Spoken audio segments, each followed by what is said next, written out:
I'm going to get started because this morning I didn't run over, but we didn't cover everything, and I'd like to try and get to the end today for this afternoon so that the recordings, between the two recordings, it will cover everything. So welcome, hopefully you're having a good day.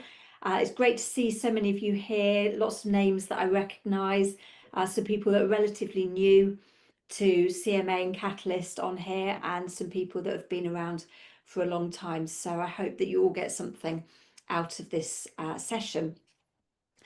For those that don't know me, I'm Claire and I manage the hub, and I've got Kim, who's my deputy manager. She is going to be chatting with you in the chat, answering questions where she can. I've been sort of supporting Catalyst and the development and working with Dave and Ben and the team at Practically IO for since 2015, since it first started.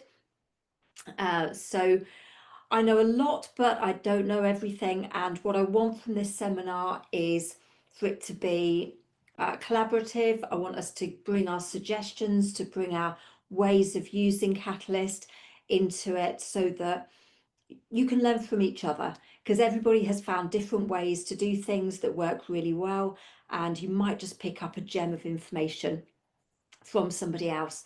So put input as much as possible. We've got Dave with us from Practically, who is Hello. going to, he's responsible for the rebuild of Catalyst. So, you know, say nice things to him.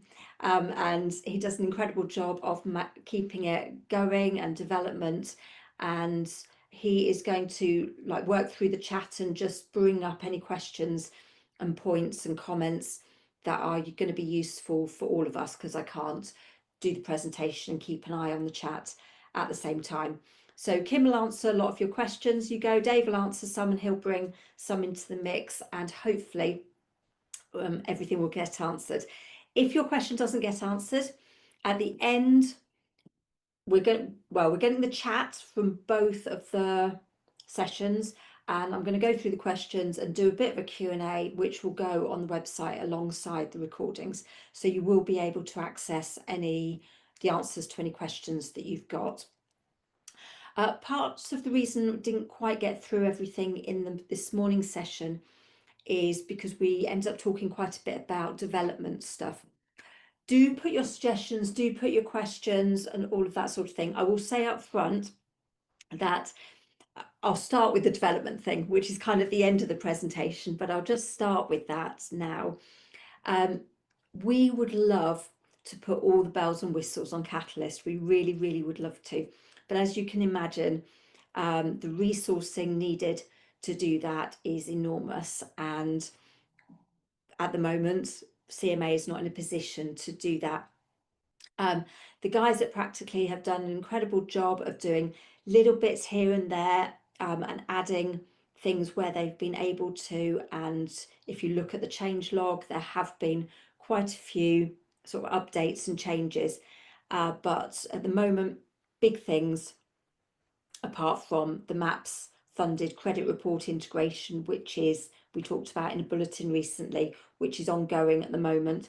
Apart from that, we're not able to do very much, but we still want your suggestions. They will go on the development log if they're not already there, and eventually I hope we will get to them.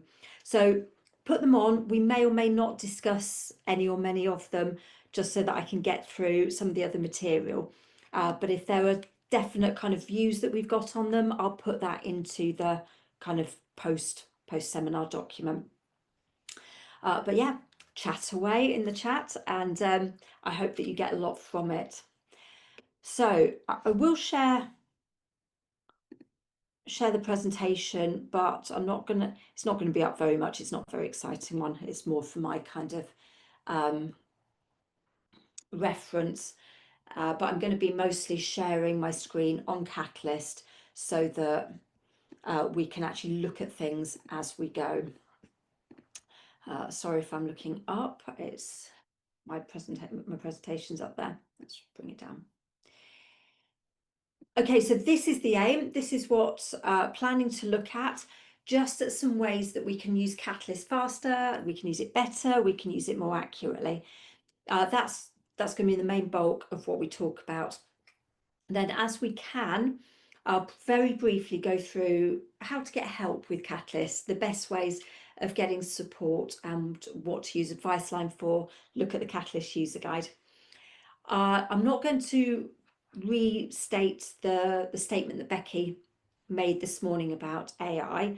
All of that's really important and I don't need to reiterate it, but I do want to just consider the practical use of it with Catalyst, just from my own experience, and I do want to get to that, so I will cut us short on other things to make sure that we get to that before the end. So ask any questions and let's see how we get on. So I'm going to look at some of the ways to make Catalyst a little bit more efficient and to use it a little bit faster to start with, so that you can just pick up on some of those things.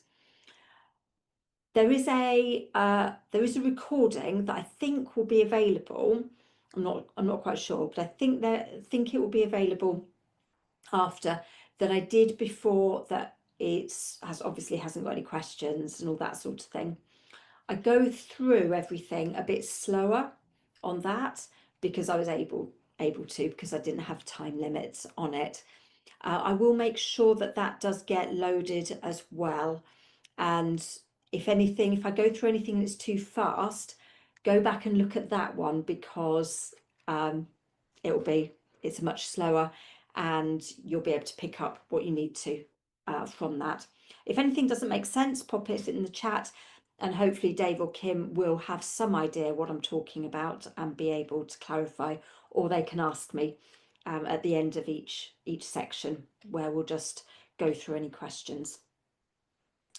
Right, so let's have a little look at Catalyst. This is my test, this CMA test center for training. So there's no client data on this screen at all. Let me just go into my client. Not that one though. There we go. Okay, so this is my test client. No real data is going on here. So just a few things, just to make things a little bit quicker as you go. Sometimes just see people kind of staying in the one Catalyst tab and moving about the fields, and that's fine, that's great. Most of the time that's okay, isn't it? But there are some times, maybe particularly if you're writing a letter and you've started writing it and suddenly you need a bit of information that is in money or is in case notes, and you haven't got it, and you've got to close the letter, you've got to go out, go back to the tab, find the information and go back to your letter. You don't need to do that. You can have as many of these fields open on your tabs at the top of the screen as you want, for the same client or for different clients. You can have whatever open. You can click on any of these fields and then it says open link in new tab. You can open it in a new window. I'm not going to do that, but you can have as many open as you want to. Okay, so here I can now flit between letters, the case notes, I can have money, I can have the expenditure open here, whilst I can have a letter open here. It's quite a simple thing, but if you don't know, you don't know, and you can have as many open as you like. So that just makes your life a little bit quicker, a little bit more efficient. The next thing is, you've probably noticed, if you go into income or expenditure, if you click on a field, you've got to delete the zeros that are in there, because there always has to be something in that field. So you have to delete them in order to put something in. Or you have to highlight it all to overwrite it. It's a lot quicker if you just use your tab key. So on the left hand side of your computer. For any of you that don't know which one's your tab key, it's usually about the third one down on the left, which will tab across the different sections like this. If you can see, it's just moving. I'm not clicking, I'm just using my tab button. And when it lands on a field, it highlights it automatically and you can overwrite it. Makes it a lot quicker to just tab to something and then overwrite it and not have to delete the zeros and then input a number. Again, a very simple, very quick thing, but if it helps somebody, then that's fantastic. If you are a manager, I'm actually going to do this. Bear with me. I'm actually going to do this one in a different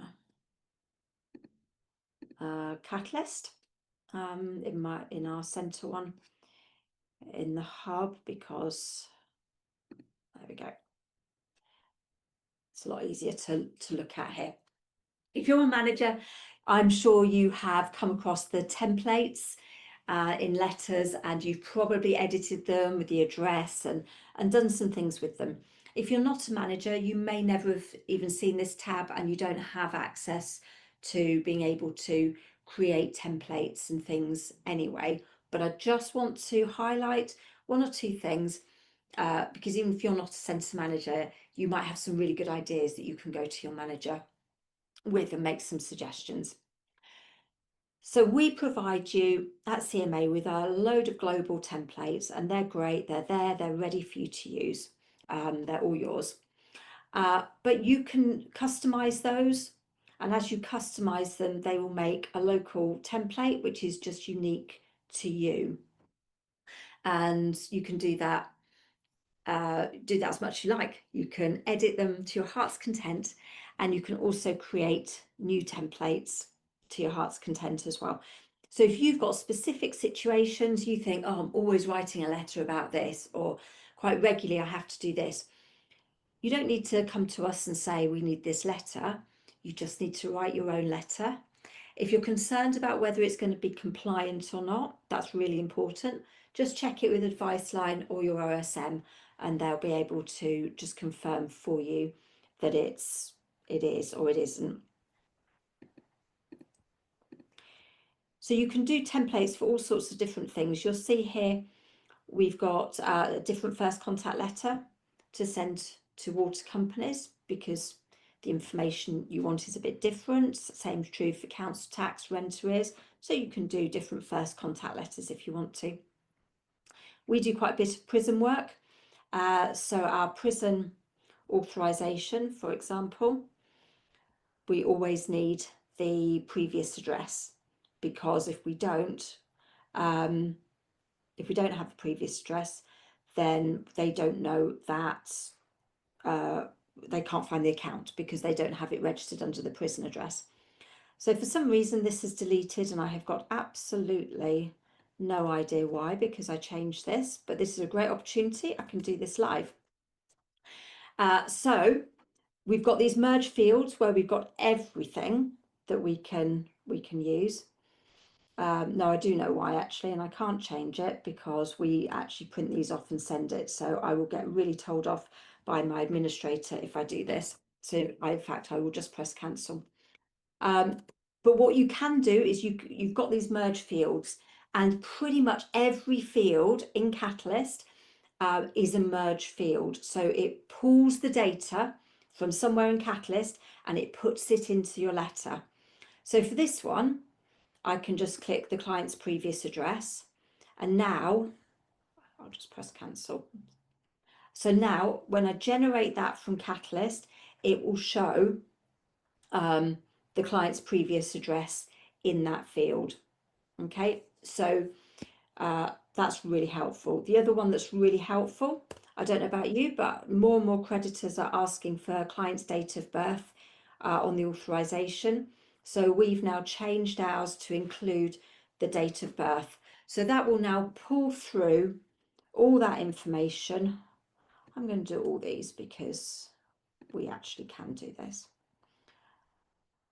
So client name, That's the one. So you can put whatever you need to on your letters. So use those merge fields, they're super helpful. You can make templates for things that are not letters as well. A template is just that, it's there as a template. So for example, we have a slightly different case note template that we use for our prison clients. So I've made it into a template. So instead of the person that does all our prison client work, instead of him having to try and find it locally every time it's on there, he can literally just copy and paste it all into, and go back and paste it into, yeah, proceed without saving, thank you. And it's there, and the template's there ready to use, and can just go back and delete it from where I had it. Okay, so use those merge fields. Have a look at them. If you didn't know they were there and the different things, have a look and see if there's anything that you can use to make your life quicker and more straightforward.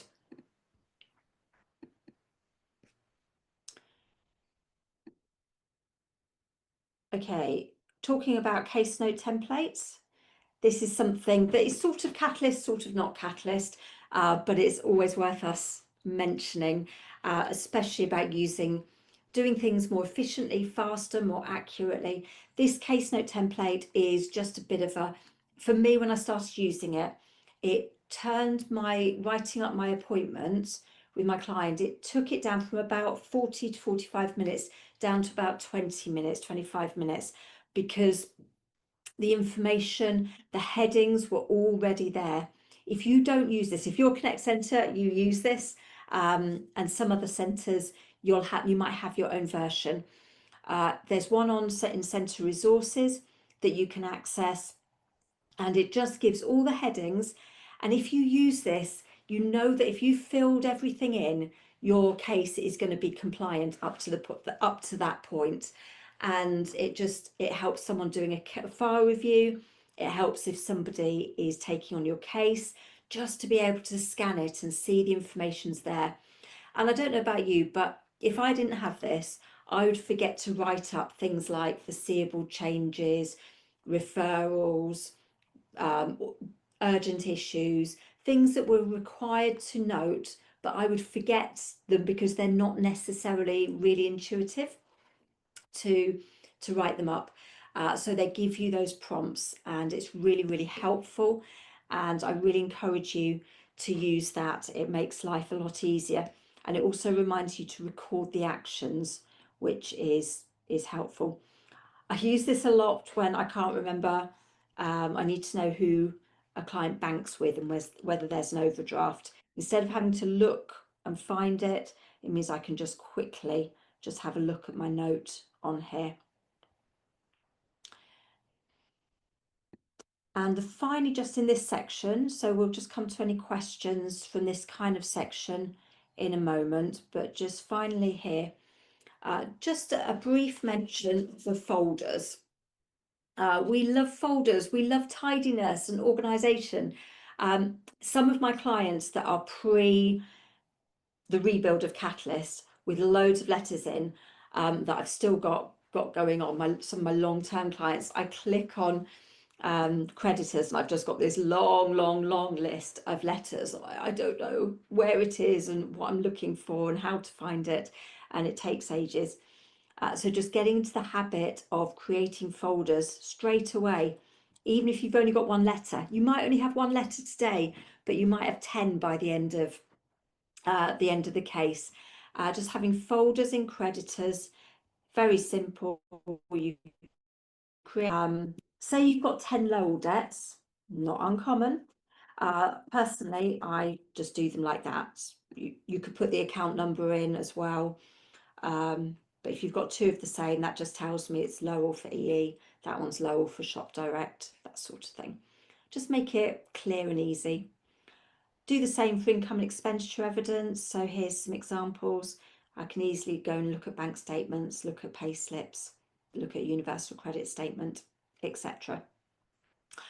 Okay, so just at the end of that little bit, Dave, are there any comments or questions that you'd like to particularly highlight from that? So there were a couple of kind of questions which sort of Kim and I have answered in the chat, but I'll mention them anyway in case they're useful for other people. So Jennifer asked if there's a way of putting digital forms on Catalyst. So things like forms of authority, client agreements, that sort of thing. So currently we don't have that within Catalyst itself. Kim suggested that you would use the external source, download that as a PDF and then upload the file, which I think is probably what most people do. Whether we could add something to Catalyst that allows clients to sign things directly on Catalyst, I don't know, we'd have to discuss how that would be actioned. Possibly something for the dev list, but currently that's not possible. And then Debbie and a couple of other people raised a question with template letters, that when you were talking about the letters, that they don't always fit inside window envelopes. But I just answered it in the chat, but I'll say it again anyway. So basically there's if you're center manager, you can go to your center's settings, and in there are two fields where you can change the margins of your letters, and you can adjust it so that they fit, your address fits inside your window envelope. So yeah, have a look at that, and you might need a bit of a play around with the numbers to get it right to match whatever your window envelope sort of position is. But hopefully that will help, and it will apply to all new letters created but not previously created letters that are already PDFs, because they're already set in stone in essence. Oh, actually, mine on the hub ones, it's not Oh showing. yeah, there it is. Yeah, there. It's down there. Yeah. I don't know why ours haven't been changed on there. I've changed them on my center one, and Claire, if you click that blue button that says there's some information which might help. So yeah, have a read through that, try it out. I think it gives some suggestions. And yeah, but I suspect if you're trying it, you'll probably need to put some numbers in, create a letter, see what it looks like, adjust it slightly until you get it right. yeah, it's a lot about your printer settings as well. So it isn't like you can say, if you do this, then this will work. If you find that it's not fitting in the other way, it'll either be because your header's so big, we can't do anything, is thick, we can't do anything about that. Sometimes the templates are set so the date and the address are not, the date and the address aren't right at the top. So just have a little play with the lines as well, and make sure they're as near the top as possible so that it then fits that way in. Either way, you should be able to change things so that they fit in now, because we did work on that. Great. Yeah. Was there anything else? Yeah, that's it from me. Lovely. Thank you very much. So these are the things we'll just have a quick little look at now, just so you can see. Oh, not there.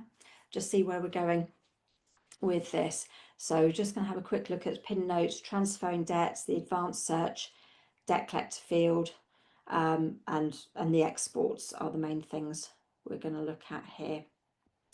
Okay, let's go back.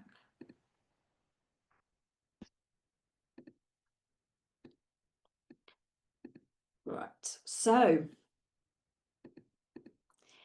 hopefully you've all come across the pinned notes feature, but if you're reasonably new to Catalyst, it's something that you may not be aware of. So we've got this ability to write a case note and then to pin it so it's always sitting at the top. If you're Connect Centre, please do not pin your initial appointment case note, because for us it's difficult. We look at it and we think, oh, nothing's been happening on the case, and then you have to scroll down and see what's been happening. What you do if you're a debt centre, that's up to you, but I recommend not pinning that one. So you can use this for lots of different things. It's really just for information that if anybody looks at the case, they need to know. So it might be something like Nicola had an insolvency solution in 2024. And that's really helpful to know because that impacts the options that we're going to offer her. And then if you put another case note in after that, it will show underneath, and you'll always have that note pinned at the top. So it might also be something like needs a downstairs room, or don't leave voicemails, always email before an appointment, or something like that. So any information that's needed, please use the pinned note facility. For debts, don't ever use the where is it? If you are transferring a debt, so if a debt has been sold, so maybe EE have sold it to Lowell, and they've passed it on, or Lowell have passed it on to somebody else to collect, for example, don't ever change the creditor field because we need to see the audit trail for that. If you just change it, we can't see where it's been. You can't see where it's been. So what you need to do is always use the transfer debt thing. So let's say Jacobs have now, you've got involved and they've gone, oh, yeah, we're going to pass it back to the local authority because it looks like we're not going to get anything from this. So you don't go in and change the name of the creditor. What we want you to do, who did I do it first from? Manchester. We want you to use the transfer debt feature, which is on the left-hand side there. And we're just going to change it back to Manchester City Council. Don't worry too much about the date it was transferred. If you know or roughly know, then that's fantastic, but it's not the end of the world if you don't. And there you can see we've got a bit of an audit trail there where we can see that the council passed it to Jacobs on the 5th of October, and on the 10th of October, Jacobs have passed it back to the council. Really helpful information. So do always use that transfer debt option. Something that you may or may not have seen, this was a new feature in the rebuild, is we introduced this advanced search. The primary driver for this was so many companies, so often us getting emails particularly and letters with an account number on, but no reference to our client. So no idea who they are and we can't find them easily. So that was the driver, but there's more things than just that. So now you can put in debt reference. See how many come up with this one. Oh, it's thinking about it. It's thinking about it. Don't think it's got any. There we go. So it's going to come up now that these are the clients that have got that a reference that includes 456 in it. And then you can, obviously, if it's complete, it'll just come up with your client. So you can find an account, you can find who an account belongs to by using that debt reference search field. The other one I find useful is client phone numbers because sometimes somebody will leave a message and I can't tell who it is. They assume I know who it is, or their name is a bit garbled and I can't work it out. So I can just put the phone number in here and it will come up. Occasionally it's happened with someone's random email address that I can't remember who it is as well. So there are some different things that you can search by in there. So do use that as needed. One of the things that we were looking at is, here we go. No, not that one. Let's look at this one. Okay, is the debt collector field. So as most of you will be aware, a few months ago, we were going to turn this feature off so that you couldn't continue to use it. The reason for that was that letters were being sent to the wrong place because a creditor had appointed a debt collector and the debt collector had just been put into the debt collector field, but within Catalyst, within the debt list, it still shows as the original creditor, and that's who the letters were being sent to. However, lots of feedback from people saying, no, don't turn it off, we're using it and this is how we're using it, which was really helpful, and lots of people using it in different ways. So I just here wanted to highlight a couple of things with it. So it's great for when, if you're doing an insolvency solution and you want to make sure you are listing the original creditor, this is great because you can see who the collector is. But on the insolvency application, you've got the original creditor, the owner or the owner of the debt to put in. So just be aware that your letter may not go to the right place. However, talking about templates, there is nothing stopping you creating a template.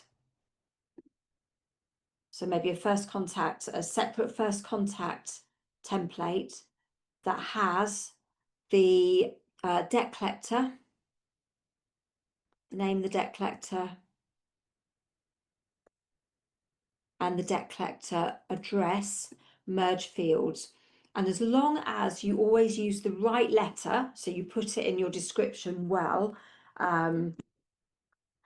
FCL to debt collector, for example, then you can use it and it will pull through the correct address.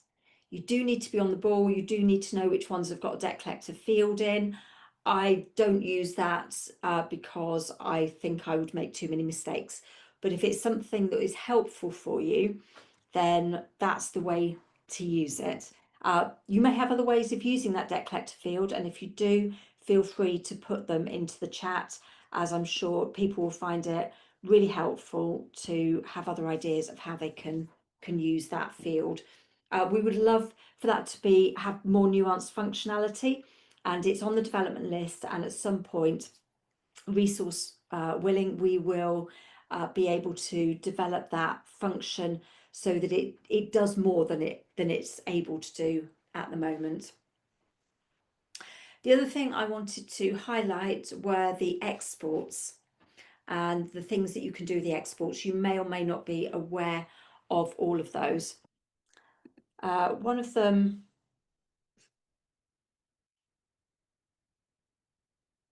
just wanted to highlight this first actually. This is a really new thing, and Dave and the team just developed this a few weeks ago. We did put something out about it. It was on the change log. If you're a manager, you may not have seen it.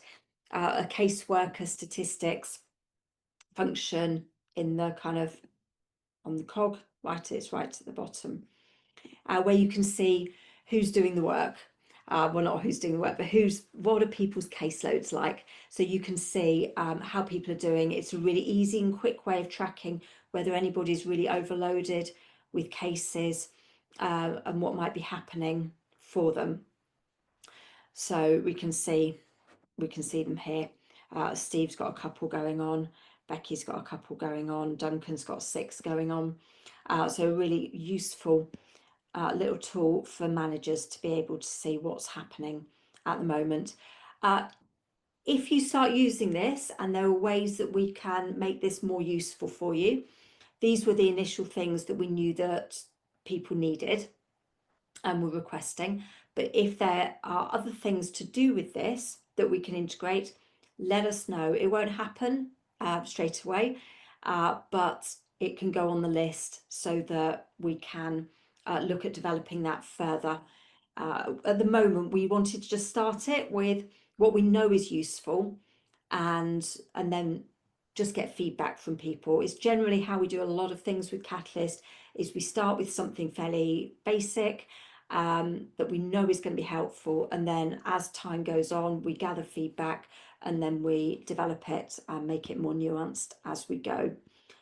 The first edition of something is rarely the very end product, as is the case with most tech development.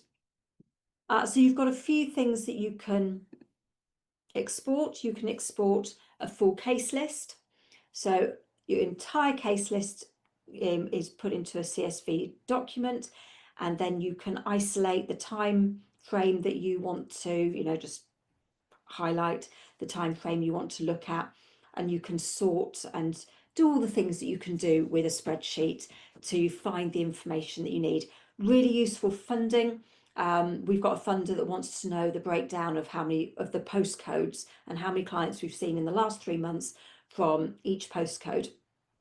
And it was a nightmare doing that before we had this nice little export. And now just one thing on that, Claire. Yeah. If you filter the list that you're viewing, so for instance, if you put in your name in the primary caseworker and then click oh Steve, yeah, so you get two. And now if you do the export, you just get the ones that you see. So if you want to sort of filter that export to be just certain data, then you can do that. Never comes So you up. could get a list of your own cases, for instance, the ones where you're the primary caseworker, or yeah, whatever you can do in the filter, you should then be able to export just those cases. Thank you. That's really, really helpful for when you want to check your cases. And you want to check if you've been closing them, if you've got any open that you should have closed. You can just get a quick snapshot and you can play around with them. So have a play with that. If you haven't done it yet, there's quite a lot you can potentially do with it, and it can be super helpful. Thanks, Dave. So very briefly, you can export your case notes, so you've got them all on one PDF. You can export income and expenditure. You can do this as a PDF or as a spreadsheet. It's a CSV file. If you use the PDF, I think this is way more useful than the SFS for clients. We need to give them the SFS. It's just a compliance thing. We have to give it to them. But I wouldn't ever just, for me personally, I wouldn't ever just give them that, because it doesn't tell them, it doesn't help them with their budget. It doesn't tell them how much money there is for food. It doesn't tell them how much money we've allocated for clothes, because it's all within those spending guideline groupings. But the no, that's not what I want, is it? But this gives all the little comments that you've got on there, and it breaks it down. So we've got a little bit of the breakdown of UC there. And yeah, any comments you've made. So make sure your notes are okay for your client to see before you do this. Make sure you've not put any judgmental statements in there. The disadvantage of this, of course, is that you can't edit it. So you can't delete all the fields that are not used. So hence we have the CSV one, which I don't think is going to open. It won't open in the browser, unfortunately. But it's great because it's if you're on a Mac, it does it into numbers and it's laid out really beautifully. I can't remember how it's laid out in Excel if you open it in Windows, but then you can edit it, you can delete fields. It's a great basis for the budget, and that's your best tool for starting to work on a budget with your client, because you can just have the fields that are relevant to them. You can turn it into weekly, monthly. You can do whatever you like with it. It's just a spreadsheet, but it gives you a great head start on it, and it's laid out quite nice and tidily now, which is fantastic. Within debts, you've got another couple of things, well, 3 exports. You can export debt notes for all your debts, which is sometimes useful for people. More usefully is the exporting the debts as a PDF, and again as a CSV, so you can edit it and play with it to your heart's content. The PDF is in finance exports. It tells you where it is when you've exported it. So we've got the debts, we've got the offer. You can give this to your client and show them, this is your creditor, the references, the amount you owe, the offer that's been made. It's all there. If you want to edit it and you don't want all of the fields on, great, download it export it as a spreadsheet and play around with it. It's all there. Okay, any questions from this little bit? No, I think we've answered, Kim and I have answered a few in the chat, but they were just they weren't sort of specific techie questions. So no, I think we're good. Great.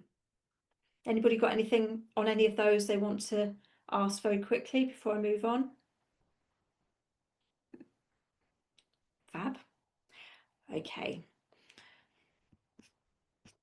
Right. So this little section, just a couple of things on accuracy and reporting. Just not going to do very much on this, but I just want to highlight a couple of things and to ask for your help on some of these things as well. And then I'm just going to briefly talk about AI. So in terms of accuracy, if you're a manager, you know the time of year has come again for doing board reports, and much joy. We will be looking over time to be able to make it a little bit easier to create the board reports from this in terms of screenshots and things like that. But at the moment, it is what it is, and we've got all the information there, and it's presented in a nice, clear way. One of the problems that we can have, though, is the data not being accurate, and this is something that we're all still getting to grips with. And I know for me, after 14 years of doing things a certain way, then suddenly having to remember to do other things at certain times is really difficult. And so I know personally my centre stats are not particularly accurate. So if this is you as well, don't worry. I think a lot of people are in the same boat. So there's two really important kind of dates that the FCA are looking at. They are looking at open to closed, but these are the most important ones. The first one is the date of the first client contact to the date they had an appointment. Obviously, what that's showing is capacity within a centre, how quickly we're able to get to them, and if we're not, what are the issues going on there. The good thing about this is that you can edit it at any time and put the dates in. So if you forget to do it, when you come to close the client, you can put the accurate dates in, and that will be fine.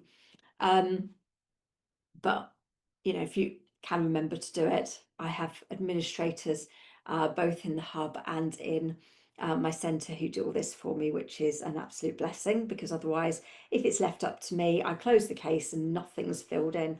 So these are the first thing.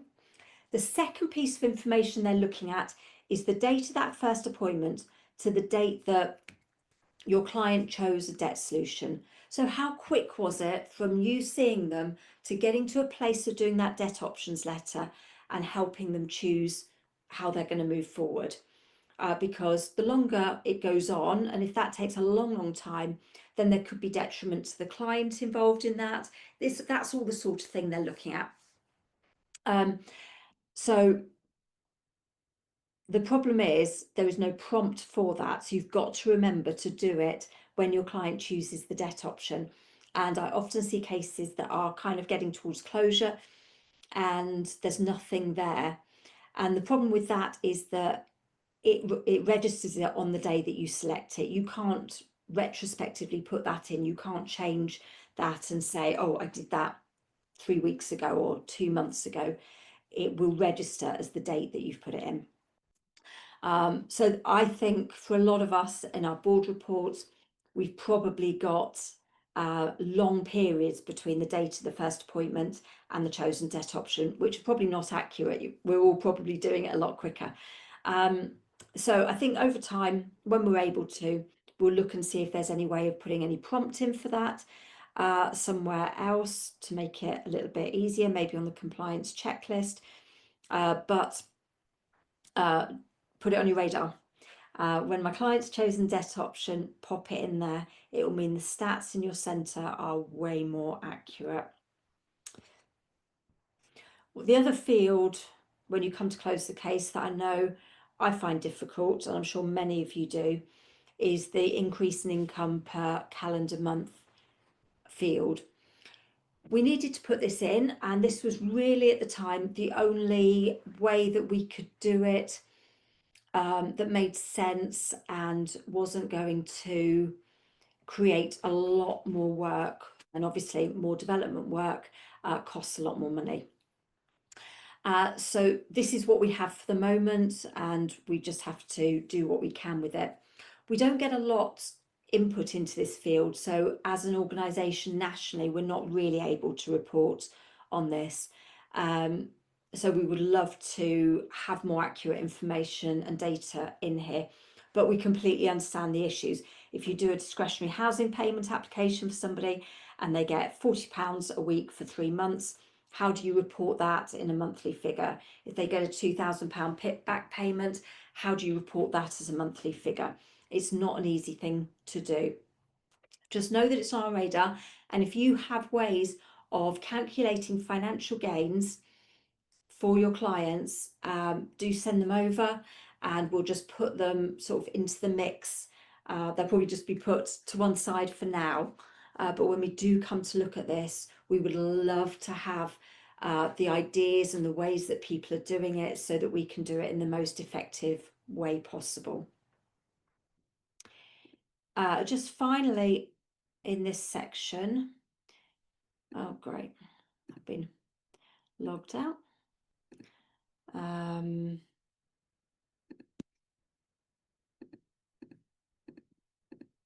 Okay.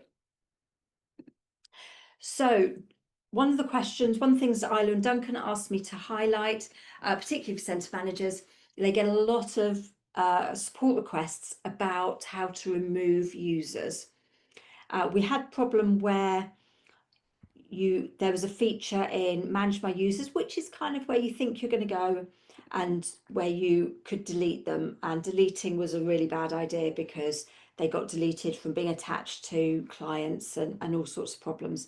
So we've removed that feature, but just to remind you or highlight for the first time, especially if you haven't done it, that the place, if you've got a user that has left your centre, the place that you want to deal with that is under view center.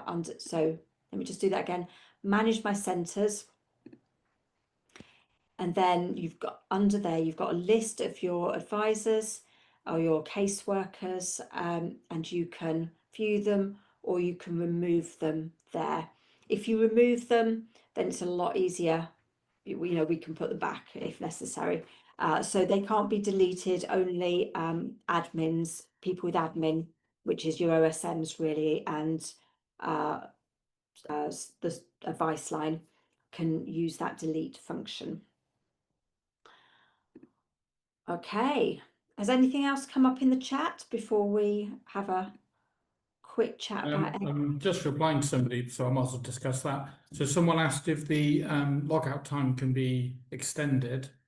I can't remember exactly what the time is. I think it might be 20 minutes. But unfortunately, it can't be extended. It's a security feature to prevent people just leaving their systems logged in and then sort of wandering off and leaving them open to being accessed. So the current limit of however long it is, I think it's 20 minutes, has been a kind of it discussed quite extensively and agreed upon. So I think that's where it's going to stay. But one thing I would say is that the new Catalyst implemented a system where any key press or any mouse move resets the timer, whereas previously you had to reload a page. So if you were in the middle of something and it would time out, whereas currently that shouldn't happen. As long as you've moved the mouse or pressed a key within 20 minutes, it should restart. Obviously, if you type half a letter and then go away for 2 hours, it will have timed out by the time you come back. Yeah, and it doesn't happen as much now as it used to, but it occasionally, you get distracted and you go off, and I've had that. I've written a nice long wonderful letter and Yeah. it's gone, but it's just something that we have to. Am I right in thinking that you can save the letter and then edit it again? You can do that, can't you? So Oh yeah. yeah, I would just save it. But if you know you're going, or even if you're just going, you think it's going to be a few minutes, just save it, then come back and carry on editing later. Just in Yeah. case. Save, absolutely. Tracy, we're just going to come on to your question right now. That was a beautiful segue, that question. Right, let me just go back in here.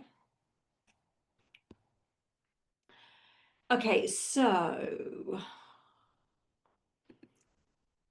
using Catalyst. Not going to do any of this in detail, just for anybody that isn't aware, I just want to highlight them for you.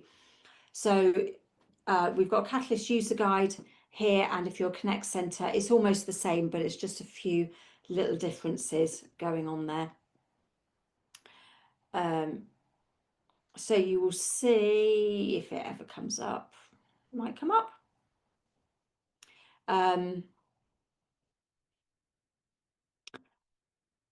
Waiting for it to come on to load properly. So you'll see on the left hand side, well, yes, we do see on the left hand side, we've got a contents page, and you can click on anything there and it will jump to where you need to go. So this is the first place that you want to have a look. If you want to look for something specific and you don't want to scroll through all of this, put a keyword into, just do Control F, which is always the command to use to find anything in a browser or on a page, anything, Control F, and then you can find that. So if I put credit reports in, there's 32 options, but I can now just I can just flick through them to find what I want about credit reports. When Nina did this, she put a load of little pro tips in, which some of them are really helpful. Like she's got one there, common shortcuts.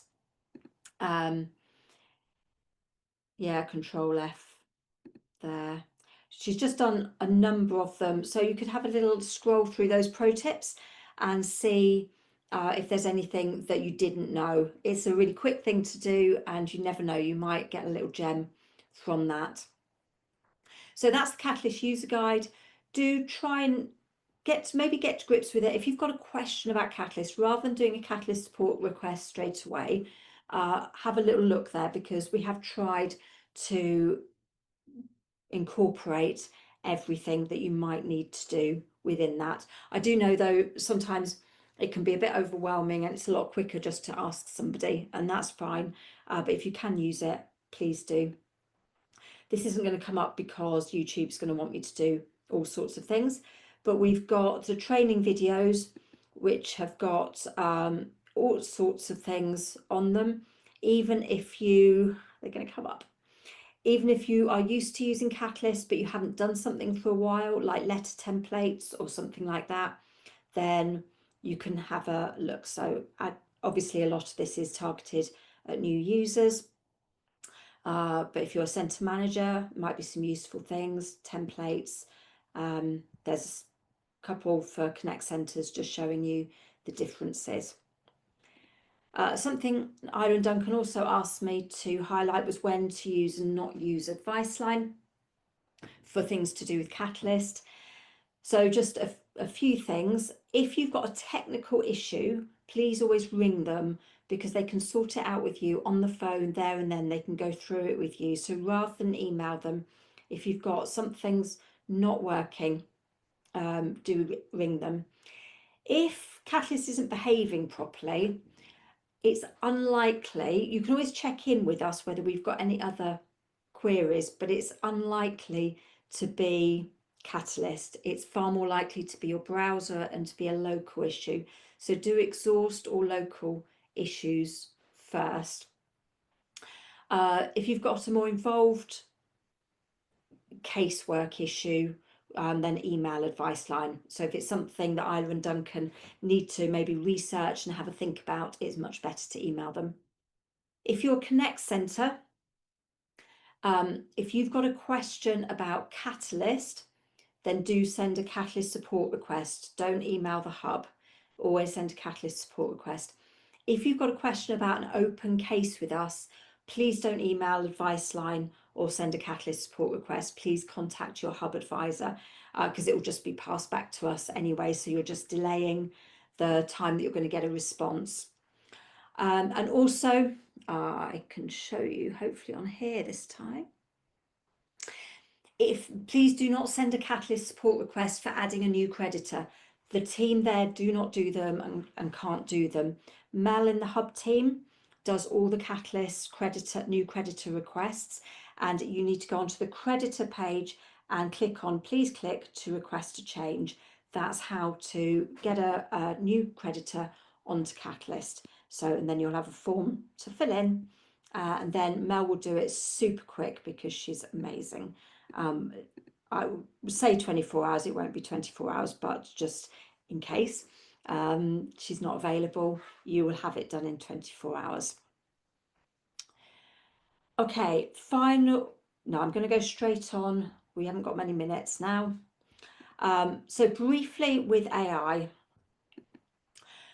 we know that it's really useful, and there's a lot of stuff in what Becky said earlier. We need to be careful, we need to take precautions with it, but we also recognise that it's here to stay, and we are going to embrace it, but we're not going to force it on anyone. But just a couple of quick things, just literally from my personal experience, and if you've got personal experience you want to pop in the chat, then please do. So what I've started doing, I think a big caveat is check, check, check, check, check, edit, check. Never ever take anything that AI does for you just as it is, ever. However good the last time it did it was, don't ever do that, because it might not be this time. So I've started writing my confirmation advice letters this way, and because I use the same template every time, it means I get a very similar response out.